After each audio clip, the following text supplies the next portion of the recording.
My name is Darcy Ellsworth, and I am a clinical supervisor here at Wesley Spectrum for the family-based and family-focused department. And I'm here today because I'm going to be talking about structural family therapy. In family systems theory, we follow the model behind that every individual is part of a greater context, and that this person is influenced by other people around them, about their communities, from their communities, and other greater systems. We believe that one person is also influenced by the people around them. Which could be your mother, your father, grandparents, or siblings. And you guys all are related to one another and dependent on one another. And also, we believe that there are subsystems greater than within the family. So this could be roles that people play, generations that have influence on who you are or an individual, the genders, what gender means to a family, or your other interests, and how they shape you to be who you are today. In the larger environment, we believe that faith, school, community, and friends all shape to be who you are and how you interact with people. We believe that you cannot understand an individual without understanding the dynamics between the family and the larger system. So this is more about relationships. How do you relate to other people? What does your relationship look like with the school, with other people in your community, with your mother, within your father?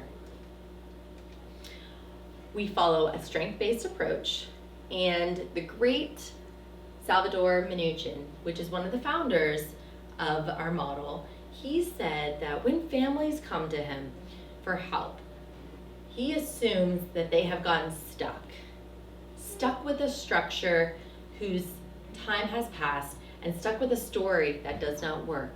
We do not believe that the problem lays within an individual. We believe it's the process that the family is stuck in. So you're probably thinking, well, why do families come and seek your support? Or how would they get your support?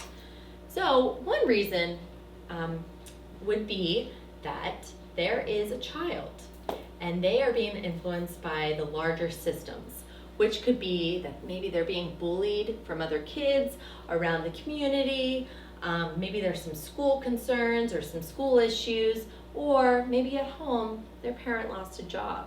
Maybe they're struggling with these changes that are occurring and how they influence them. Another one could be as a family as a whole. Maybe there are some outside influences that the family does not know how to deal with. A few could be, there could be conflict with neighbors, there's no community connection, or some cultural concerns or issues, and they don't know how to overcome that. Another one could be transitions. So think about your own life. Think about transitions that you have gone through. You know, maybe there was a marriage, maybe there was a divorce, maybe a baby came into your life, maybe there was a death in your family. Some of the families that we work with are really stuck in these transitions, and they don't know how to move forward, and they don't know how to shape their own life the way that they want to now that these transitions have come. The last one would be that families are referred to us, or why families seek our support is because the needs of the individual needs to be addressed. So there could be a child that has ADHD or another mental health diagnosis like depression or anxiety, trauma. Maybe they become sick with a serious illness. The family doesn't know how to function and how to deal with these huge transitions. So they're seeking support on how to work together in overcoming these odds and to be still the united family. With the family systems theory, we look at the whole family. When we are doing the assessment and we're doing the treatment plans, we get everyone involved. on a weekly basis, we see everybody. So we try to get everyone in a room as frequently as we can. All the family members are involved with developing goals, the assessment, the treatment planning, and ongoing collaboration with everyone else that's involved, such as a case manager or another agency. We help the family realize that there are strengths within their family. And sometimes we get stuck in this crisis and in this moment where it's hard to tap on those strengths. But we work together with the family around the change that they want to see. And also, we help the family get in touch with resources within their community so they can be successful long term. So, with structural family therapy, we use a family systems thinking. This is an evidence-based model, and this is also used in not only the family-based and family focus, but also the in-home child and family services. It's also used in some school-based behavioral health services here at Wesley as well. You're probably wondering, well, what is structural family therapy? And what does it look like? So we do interventions that encourage family members to do things in a different way that could be helpful for them. We look at their interactions between people. We're a relational model. We look at restructuring the whole family system so the family can learn how to act differently with one another. So we do this by looking at boundaries and how families set boundaries or they don't set boundaries, or we look at relations within the families.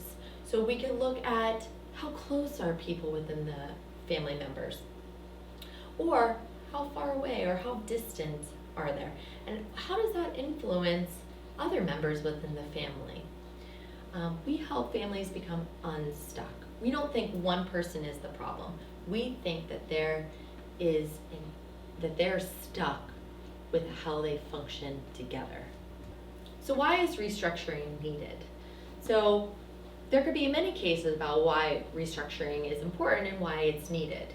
So a few examples could be that sometimes a child will step up and help a parent out, but that's not negotiated with that parent, and then that's not okay because it's interfering.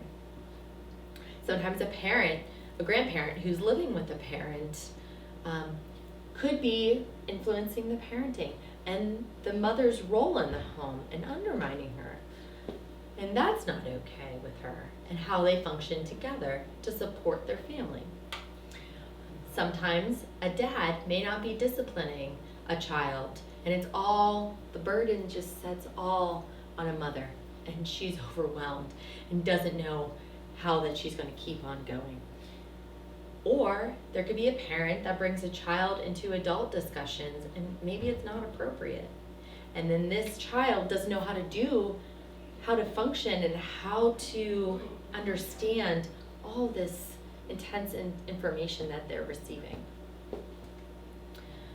So with the assessment, so if a family describes one of these situations that they're stuck in, we look at the assessment process. We sit down with the family to get to know them, to understand where they came from, and to understand on how they function today and how they have learned how to do that.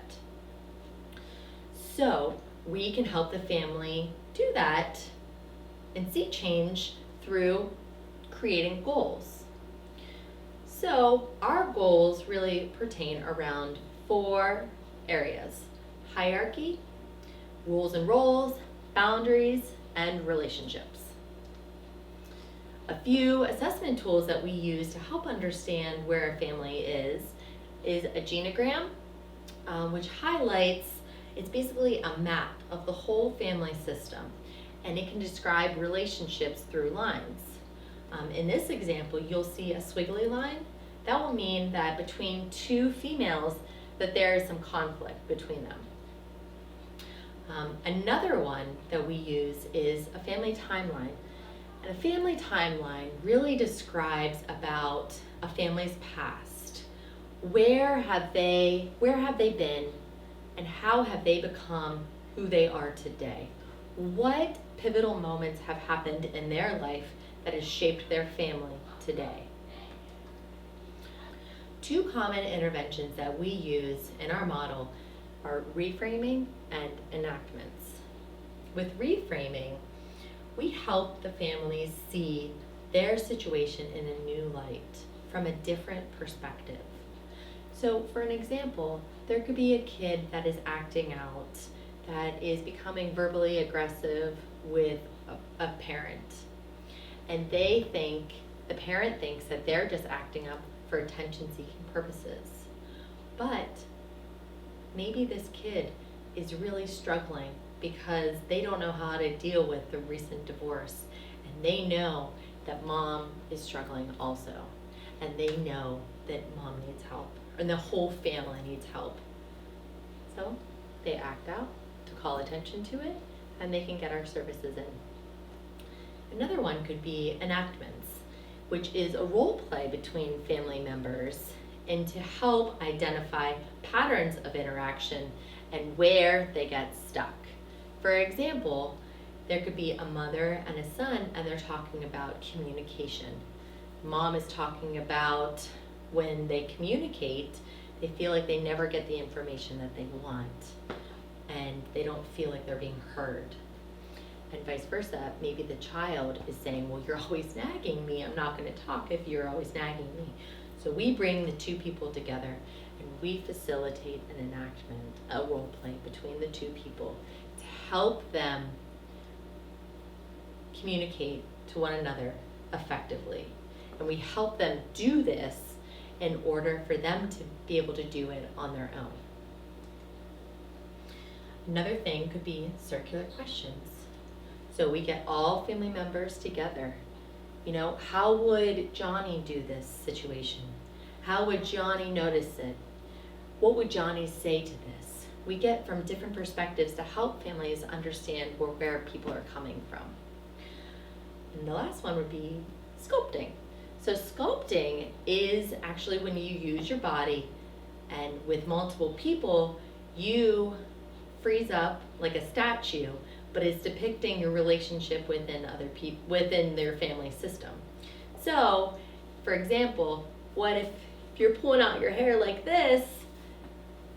Maybe that is depicting mom, she's ready to lose her marbles because she's so stressed out and she doesn't know what else to do.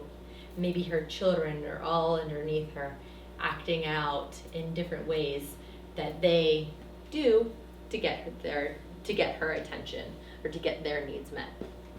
So expected outcomes, we do have outcomes, and we talk to the family about structural changes that they want to see within their family system.